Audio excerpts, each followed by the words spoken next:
သမီးလေးကိုမနဲ့ပေါ့နော်သူကြောင်းတက်တဲ့အချိန်မှာဟိုကြောင်းဖယ်ဒီအချိန်မြင်မိဖို့အတွက်သူ့ကိုမနဲ့ပိုင်းစောစောနှုတ်ပေါ့သူတို့ကြောင်းကမနဲ့စောစောတက်တဲ့ကြောင်းနှိုးတယ်ဆိုရင်ထုံးစံတိုင်းဟိုချက်ချင်းဟိုမထဘဲနဲ့နောက်တစ်ခေါက်ပြန်အိတ်စနိုးတဲ့ခါကျတော့မှအိတ်ရဆိုလဲဟိုခြံအောင်သိမ်းဆောင်းဝတန်းလန်းကြံခဲ့ပေါ့အဲ့တော့သူ့ကြောင်းချိန်မြင်အောင်မိဖို့အတွက်ဖယ်ရီမိဖို့အတွက်ကြုံတဲ့အဖေကသိမသိအမေကသိဒါမှမဟုတ်သူ့မမသိပေါ့နော်အဲ့လိုပဲသပင်နေဆိုလဲဖိသပင်ကလည်းအရင်အရှိထားကြတာသပင်အရှိကိုသူတို့ကြောင်းကနှစ်ဖက်ခွဲစီရင်စီဖေးကျိုးအစိမ့်လေးနဲ့စက်မီကြည့်ရင်ကြည့်ဒီလိုဖားရချလို့မရအောင်အဲ့သပင်ကိစ္စလည်းသူ့မှာတစ်မျိုးသပင်ရှည်တော့ထင်းရတင်ရပိုခက်ပေါ့တနခါဆိုလဲအလိုပဲလေးနဲ့စာရေးတန်းလန်းဆိုဒီကြောင်းကလေဒီမှာခဏပြောပြတဲ့ခါကျအဲ့ပြောတဲ့အကြောင်းကလေးဒီမှာဒီကြပြလေးရှိဖြစ်တာပေါ့နော်သမီးလေးနနခင်းအာယုံချင်းနှိုးစော်တန်လောစော်ရင်ဖြင့်အိယာကလူလဲထအချိန်လူရတယ်ဆိုတော့လေပုတ်အိယာတခါတည်းသိမ်းဆန့်ပြက်အိယခင်းပြက်တက်ရချင်းပြရုပ်အမိခုံပုတ်ပဲလေထားလိုလစံကေတာ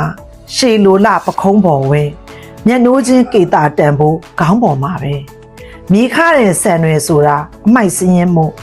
ဖိတင်ပြီးလက်စာသိမ်းကျမ်းပြင်ပေါ်အလိမ့်လိမ့်နဲ့မနှင်းမိစေနဲ့ပါးပေါ်ကိုနန့်တာတင်းသွေးရပေါ့တနခါလင်းစင်မှာလွင့်စင်ထွက်မှန်တင်ကုန်ချေရင်နဲ့ကရင်ဘေးဘက်ကြောက်ပြင်းတခိုးတနခါဆူတို့ကျွင်းကြံရင်မကုန်နိုင်ဘူးဖီလိန်ပြီးအထခြေကြွပြီးဆိုမှဖြင့်မကြံစည်နဲ့တနခါဆက်လက်စသိမ်းကေမှုံနဲ့သာမျက်နာအလှသမီးမြင်ရကြေးမုံမှာဘဲဆောင်ကညာတိန်ကြည့်တရုတ်ဆောင်မိဟန်မူပို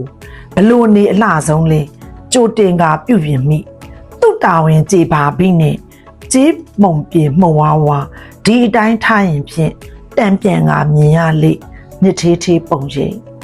ဒါဒီပြလေးက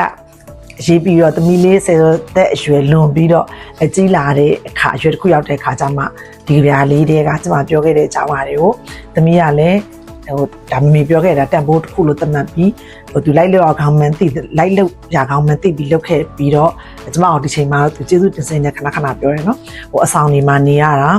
တခြားနေရာတွေရောက်သွားတဲ့အခါမှာဒီလိုစီးကက်တခြားနေတတ်ခြင်းကကျတဲ့နေရာမှာသူများအညွန့်ညင်မခံရဘူး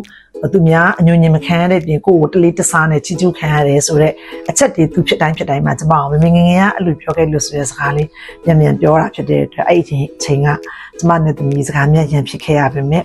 ဒီပြားလေးရေးခဲ့တဲ့အကျိုးကျေးဇူးကြောင့်သမီးလေးနည်းနည်းပြောင်းလဲမှုရှိတယ်အကျိုးသက်ရောက်မှုရှိတယ်လို့ပြောရမှာပေါ့နော်